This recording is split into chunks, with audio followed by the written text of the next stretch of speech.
Hello बच्चों, कैसे आप सब। स्वागत है आपका अपना प्यारा सा चैनल तनु क्लासेस में। आज के इस वीडियो लेक्चर में बच्चों हम लोग बात करने वाले हैं क्लास 10 का जो ज्योग्राफी यानी भूगोल वाला सब्जेक्ट है बच्चों, उसका पहला चैप्टर के बारे में। पहला चैप्टर में हम लोगों ने पहला पार्ट पढ़ लिया है बच्चों, और उसी में हम लोगों का द एंड हो गया है बच्चों, यानी कि चैप्टर की समाप्ति हो गई है। आज हम लोग करने वाले हैं पहले चैप्टर के क्वेश्चन आंसर को, यानी कि प्रश्न उत्तर को। तो हम लोग सबसे पहले थोड़ा सा क्विक रिवीजन कर लेते हैं बच्चों कि पार्ट 1 में हम लोगों ने पहला यानी भाग में पहला लेक्चर में हम लोगों ने क्या क्या पढ़ा था। तो सबसे पहले हम लोगों ने बात किया था बच्चों संसाधन के बारे में, है ना, संसाधन के बारे में। तो आप लोग बताएंगे बच्चों कि संसाधन के बारे में कौन कहा था कि संसाधन होते नहीं, संसाधन क्या किए जाते हैं, बनाए जाते हैं। कौन कहा था बच्चों कि जल्दी कमेंट बॉक्स में लिखना कि संसाधन होते नहीं, संसाधन क्या होते हैं, बनाए जाते हैं, यानी उसका निर्माण किया जाता है। उसके बाद हम लोग बच्चों बात किए थे संसाधन के बारे में, क्या बात किए थे कि मानव की आवश्यकता को पूर्ति करने वाला कोई भी वस्तु होगा, कोई भी चीज़ होगा, वो क्या कहलाएगा, हम संसाधन कहलाएगा, मानव की आवश्यकता को पूर्ति करने वाला। उसके बाद हम लोगों ने बात किया था बच्चों संसाधन के प्रकार के बारे में। तो संसाधन क्या होता है बच्चों, प्राकृतिक संसाधन 3 प्रकार के होते हैं। एक होता है प्राकृतिक संसाधन, दूसरा होता है मानव निर्मित संसाधन, और तीसरा होता है मानव संसाधन। यानी प्राकृतिक संसाधन में वैसा संसाधन जिसका निर्माण कौन किया है, प्रकृति ने किया है, यानी नेचर ने किया है। और उसके बाद जो दूसरा था मानव निर्मित संसाधन, कि वैसा संसाधन जिसका निर्माण कौन करेगा बच्चों, मानव ने खुद किया था। और तीसरा मानव संसाधन, यानी मानव क्या है, खुद एक बहुत ही बड़ा, बहुत ही क्या है, विकसित संसाधन है। क्योंकि मानव के बिना क्या है बच्चों, मानव के बिना कोई भी चीज़ का, किसी भी चीज़ का बनना क्या है बच्चों, अधूरी है। इसलिए मानव सबसे बड़ा संसाधन हो गया। उसके बाद हम लोगों ने बच्चों की संसाधन के क्या बात किए थे, वर्गीकरण के बारे में बात किए थे, यानी कि क्लासिफिकेशन के बारे में बात किए थे। क्लासिफिकेशन में हम लोग क्या क्या पढ़ा था बच्चों कि सबसे पहले हम लोगों ने बात किया था उत्पत्ति के आधार पर संसाधन के प्रकार। तो उत्पत्ति के आधार पर हम लोगों ने दो पार्ट में बांटा था, 2 पार्ट में बच्चों, कि पहला वाला जो था जैविक संसाधन और एक अजैविक। जैविक में हम लोगों ने बात किया था कि वैसा संसाधन जिसमें क्या होता है, जैव मंडल होता है, मतलब कि जैव मंडल के बारे में बात किया था मैंने, स्थल मंडल, वायुमंडल और जल मंडल, ये तीनों मिलकर बनता है। और दूसरा वाला जो था जैविक अजैविक वाला बच्चों, तो इसमें क्या होता है, निर्जीव वस्तु आ जाएंगे। तो उसके बाद हम लोगों ने बात किया बच्चों उपयोग के आधार पर संसाधन के प्रकार। तो उपयोग के आधार पर 2 प्रकार की बात किए थे, एक होता है नवीकरणीय और एक होता है अनवीकरणीय। नवीकरणीय में क्या होता है बच्चों कि कोई भी चीज़ जो है उसका पुनर्चक्रण किया जा सकता है, दोबारा उसका निर्माण किया जा सकता है, या दोबारा हमको प्राप्त हो सकता है। लेकिन अनवीकरणीय में ऐसा नहीं हो सकता, उसका दोबारा निर्माण बहुत ही यानी असंभव है और बहुत ही बड़ा सा समय लगने वाला। जैसे नवीकरणीय में एग्जाम्पल में हम लोग सूर्य ले लेते हैं, है ना, वाटर ले लेते, जल ले लेते, जबकि अनवीकरणीय में क्या हो गया, ईंधन, जितने भी जीवाश्म ईंधन है सब उसमें आ गया था। उसके बाद हम लोगों ने क्लासिफिकेशन में बात किया था बच्चों, यानी वर्गीकरण में स्वामित्व के आधार पर प्रकार। तो स्वामित्व के आधार पर हम लोगों ने 4 प्रकार को जाना था। सबसे पहले एक होता है व्यक्तिगत, यानी कि कोई भी वस्तु होगा वो कोई खास उसका मालिक होगा, तो उसको हम लोग बोलेंगे व्यक्तिगत संसाधन। दूसरा पढ़े थे बच्चों सामुदायिक संसाधन। तो सामुदायिक के रूप में क्या होना आ गया था बच्चों, मंदिर, मस्जिद, ये सारा चीज़ सामुदायिक में आया था। उसके बाद हम लोग बच्चों बात किए थे राष्ट्रीय संसाधन के बारे में। तो राष्ट्रीय संसाधन मतलब कि राष्ट्र की प्रॉपर्टी होगी, जैसे सड़क, जैसे जलमार्ग, ये सारी चीज़ राष्ट्रीय हो जाएगा। उसके बाद बात किए थे हम लोगों ने इंटरनेशनल यानी अंतर्राष्ट्रीय संसाधन। इसमें क्या होता है बच्चों, तट रेखा से 200 किलोमीटर की दूरी के बाद वहाँ पर क्या होता है, अनुसंधानकर्ता की क्या हो जाती है, वहाँ पर वो उसके अंतर्गत आ जाता है बच्चों। तो यहाँ पर बात कर लेते हैं हम लोग 4 प्रकार के बारे में। उसके बाद लास्ट में हम लोग बात किया था बच्चों विकास के आधार पर संसाधन के प्रकार। तो विकास के आधार पर हम लोगों ने बांटा था, एक होता है संभावी में बांटा था, और एक होता है बच्चों विकसित में बांटे थे, यानी विकसित, और एक विकसित में बांटे थे बच्चों दूसरा वाले को, और एक बात बांटा था हम लोगों ने संचित कोष। ठीक है, ये भंडार संसाधन और एक संचित कोष, यानी 4 भागों में हम लोगों ने इसको भी बांटा था विकास के आधार पर। ठीक है बच्चों, विकास के आधार पर कितने में बांटा था, 4, एक संभावी, एक विकसित, और एक भंडार, और एक संचित कोष। तो संभावी में क्या है कि संभव है कि ये क्या होगा, आगे भविष्य में हम लोगों का क्या होगा, संसाधन का एक साधन बनेगा। और विकसित में क्या है कि ये विकसित है लेकिन इस्तेमाल में अभी नहीं लाया गया है। भंडार में क्या है कि मतलब कि ये जमा है, यानी कि जैसे हिमालय पहाड़, यानी कि हिमालय की चोटियों में, हिमालय के पहाड़ के नीचे वहाँ पर क्या है बच्चों कि बड़ी मात्रा में धातु और सारे चीज़ मौजूद हैं। और संचित कोष में क्या था बच्चों कि संचित कोष में क्या था कि यहाँ पर सारा चीज़ उसका पता कर लिया गया है लेकिन उसका इस्तेमाल में नहीं लाया गया है। ठीक है बच्चों, तो अब हम लोग बात कर लेते हैं भारत संसाधन उपयोग के सब्जेक्टिव क्वेश्चन के बारे में। तो पहला क्वेश्चन है बच्चों यहाँ पर, संसाधन को परिभाषित कीजिए। संसाधन को क्या कर दिए, परिभाषित कीजिए, यानी इसका डेफिनेशन। तो हम लोग क्या बात किए बच्चों कि मानव की आवश्यकता को पूर्ति करने के लिए पृथ्वी पर जो भी चीज़ होगा वो क्या कहलाएगा, संसाधन कहलाएगा। क्या कहलाएगा, संसाधन कहलाएगा, यानी रिसोर्स कहलाएगा। ठीक है, तो आसानी से इसका डेफिनेशन दे देंगे आप लोग। उसके बाद दूसरा प्रश्न को की ओर हम लोग चलते हैं बच्चों। दूसरा प्रश्न जो है आपका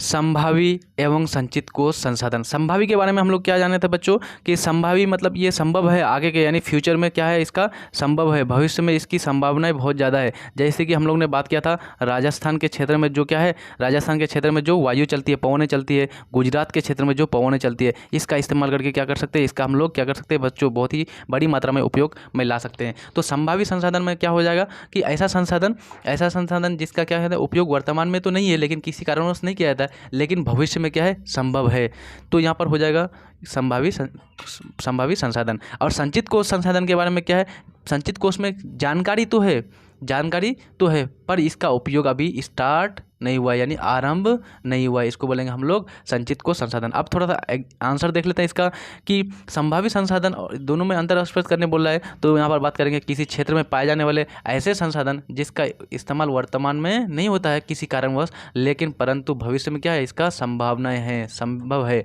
जैसे राजस्थान एवं गुजरात में पवन ऊर्जा या सौर ऊर्जा, यहाँ क्योंकि वहाँ पर क्या होती है बच्चों गर्मी भी अच्छी पड़ती है, तो सौर ऊर्जा का भी बहुत एक बड़ा सा क्या भाग हम लोग को वहाँ से प्राप्त हो सकता है। और हवाएं भी बहुत चलती है, क्योंकि जो गुजरात का जो क्षेत्र आता है बच्चों वो आता है अरब सागर के कुछ क्षेत्र के अंतर्गत। अरब सागर यहाँ पर ऐसे बनता है बच्चों, ये जो जाता है यहाँ पर अरब सागर जाता है और ये होता है गुजरात।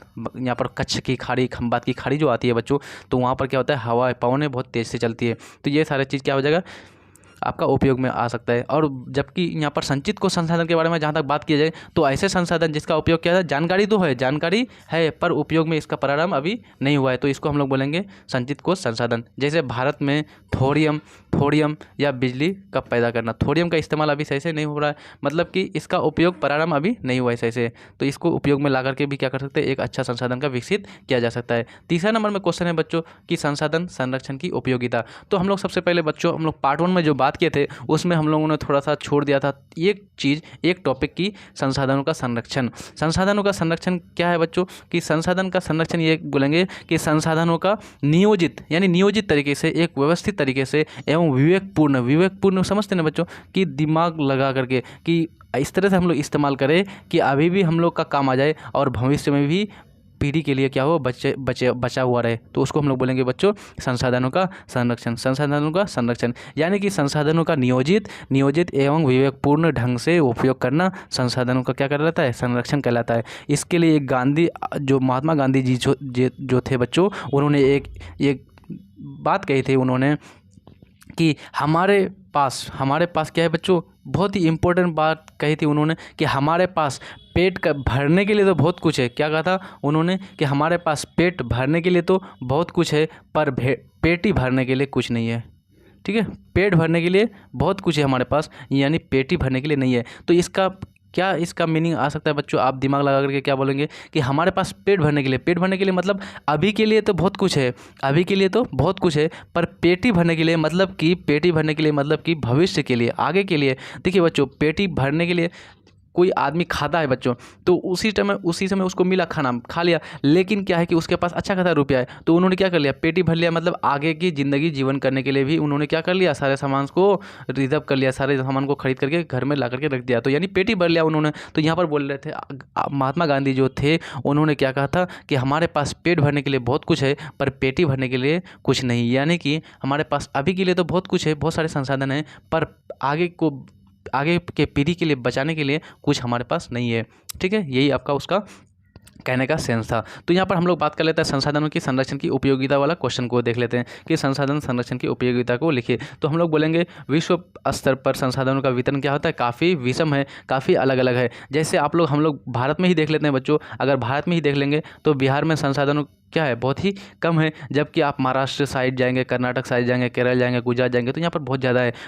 इधर जाएंगे तो बच्चों मुंबई हाई, जहाँ से क्या किया जाता है बच्चों, वहाँ पर कि पेट्रोलियम का उत्पादन किया जाता है बच्चों, और सारे चीज़ है, कार्बन, लोहा, ये सारी चीज़ उधर ही थे। झारखंड में जाएंगे तो वहाँ पर आपका कोयला बहुत बड़ी मात्रा में, उड़ीसा में जाएंगे तो बच्चों वहाँ पर आपका लोहा, केवंझड़, ये सब चीज़ प्राप्त किया जाता है। तो किसी प्रदेश में संसाधन का विशेष की अधिकता तो है, तो दूसरी प्रदेश में क्या है बच्चों, इसकी कमी है।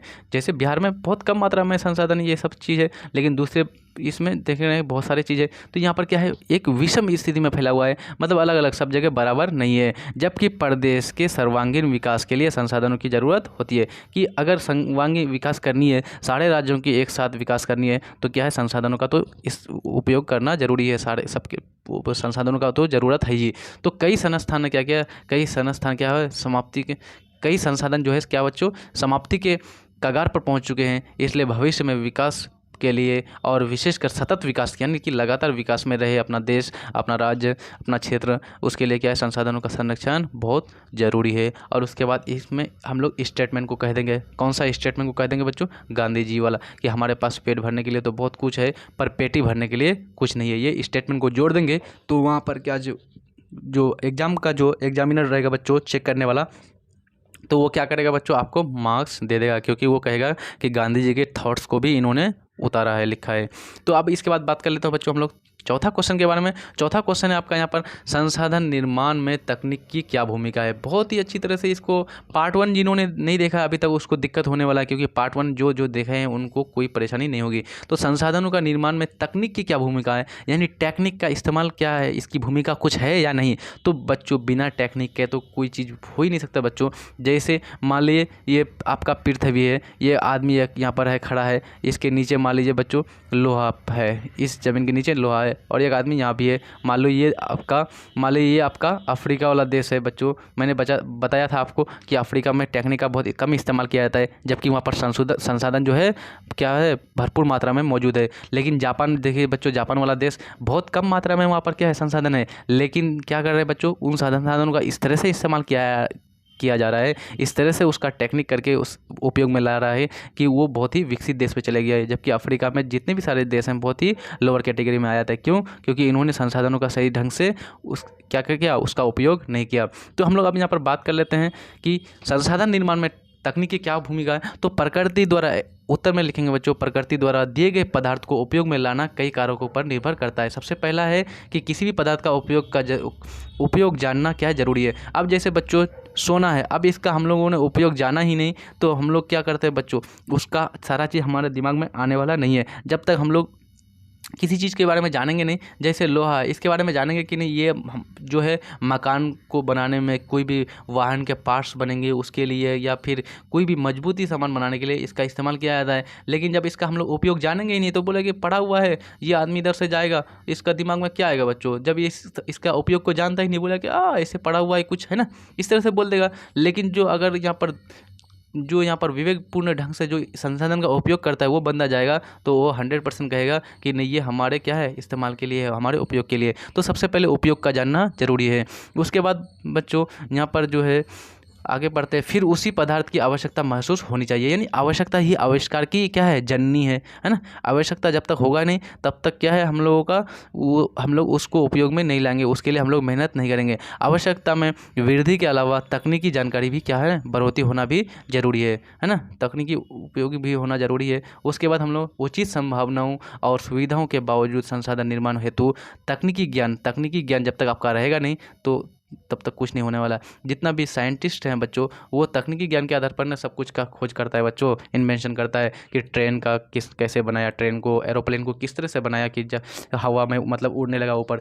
ठीक है बच्चों, तो ये क्या है, सारा चीज़ जब तक ज्ञान नहीं रहेगा, तकनीकी ज्ञान, तब तक हम लोग क्या कर सकते हैं बच्चों, संसाधन को विवेकपूर्ण ढंग से इस्तेमाल यानी उपयोग नहीं कर सकते हैं। अब यहाँ पर जैसे में दिया हुआ, जैसे गिरते हुए जल से विद्युत पैदा करने की तकनीक विकसित होने के बाद ही जल संसाधन का महत्व में आ गया, है ना। जैसे पहले क्या था बच्चों कि सब जानता था कि जल क्या है, सिर्फ और सिर्फ पीने के लिए, जबकि जब इसका इस्तेमाल होने लगा किसके लिए, विद्युत के लिए, विद्युत पैदा करने के लिए, तो अब देखिए एक बड़ी सी क्रांति आ गई कि विद्युत का क्या हो गया, एक कि हाँ भाई कि बहुत ही बड़ी मात्रा में जल है अगर, तो उससे हम लोग क्या कर सकते हैं, विद्युत का पन बिजली जो है, पानी से बिजली क्या कर सकते हैं, पैदा कर सकते हैं। ठीक है, अब हम लोग बढ़ते हैं लॉन्ग क्वेश्चन की तरफ, यानी कि दीर्घ प्रश्न उत्तर की तरफ। तो दीर्घ में है बच्चों, सबसे पहला प्रश्न है आपका, संसाधन के विकास में सतत विकास की अवधारणा की व्याख्या कीजिए।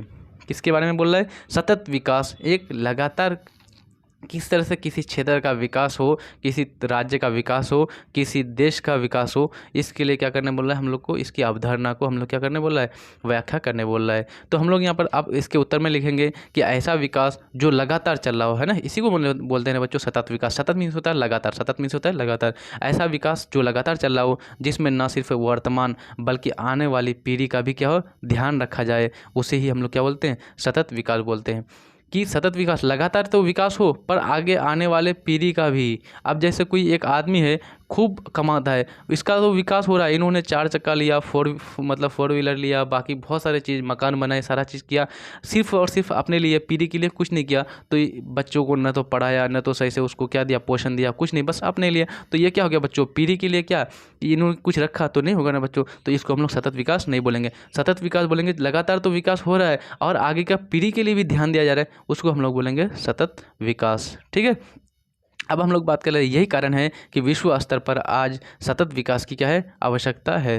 विश्व स्तर पर आज सतत विकास की क्या है, आवश्यकता है। आवश्यकता पर क्या कर जोर दिया जाने लगा है। भारत, और भारत में विशेषतः हम लोग का बिहार राज्य जो है बच्चों, बिहार के संदर्भ में सतत विकास के लिए कई सुझाव दिए जाने लगे। सतत विकास के लिए संसाधनों का क्या है, विवेकपूर्ण ढंग से उपयोग करना क्या है, जरूरी है, जिसके लिए संसाधनों का नियोजन भी आवश्यक है। संसाधनों का उपयोग इस प्रकार होना चाहिए जिससे पूरे प्रदेश का संतुलित आर्थिक क्या हो, विकास हो। आर्थिक विकास कैसा हो, संतुलित हो, यानी कि बैलेंस हो, है ना, इस तरह से। उसके बाद हम लोग बात करते हैं बच्चों, जो दूसरा क्वेश्चन है, बात कर रहा है स्वामित्व के आधार पर संसाधनों के विविध स्वरूपों का वर्णन कीजिए। इसमें आप लोग VVI लगा दीजिए बच्चों, वेरी वेरी इंपॉर्टेंट क्वेश्चन हो सकता है इस चैप्टर का, यही इंपॉर्टेंट क्वेश्चन हो और आ जाए आपका। तो यहाँ पर बात कर लेते हैं हम लोग बच्चों कि क्या क्वेश्चन कर रहा है, स्वामित्व के आधार पर। स्वामित्व के आधार पर हम लोगों ने कितने प्रकार को पढ़ा था बच्चों, जल्दी बताइए।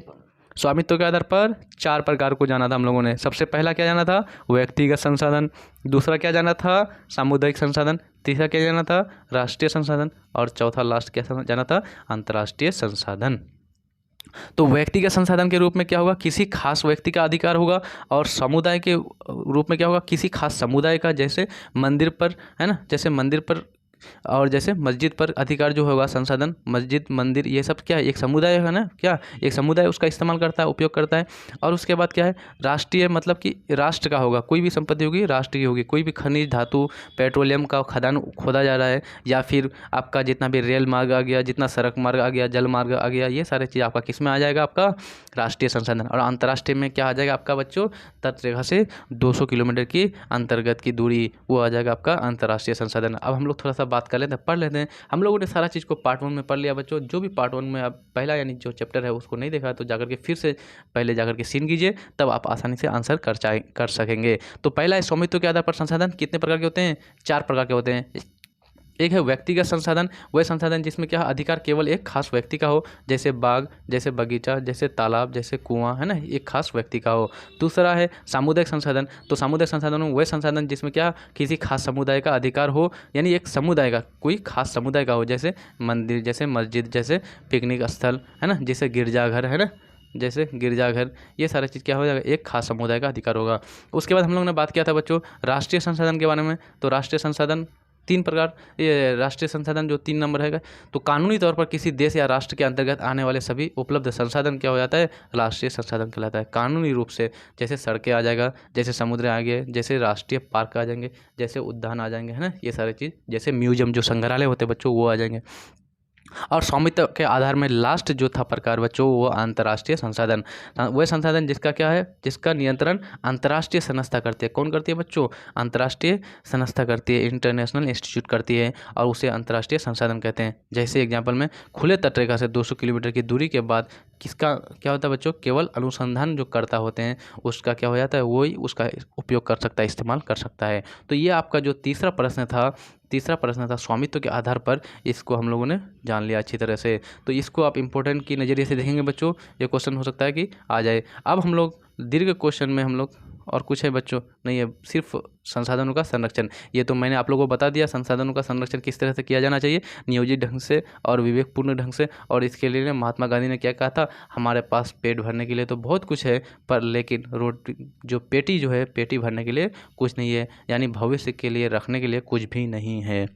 तो आज का ये जो पहला चैप्टर है ज्योग्राफी का क्लास 10 का, ये होता है यहाँ पर द एंड। अब हम लोग बात करेंगे अगले वीडियो में दूसरे चैप्टर के बारे में।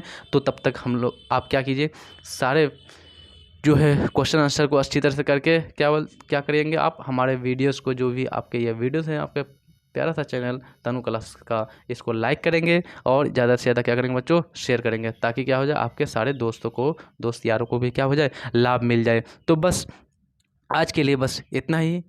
जय हिंद, धन्यवाद।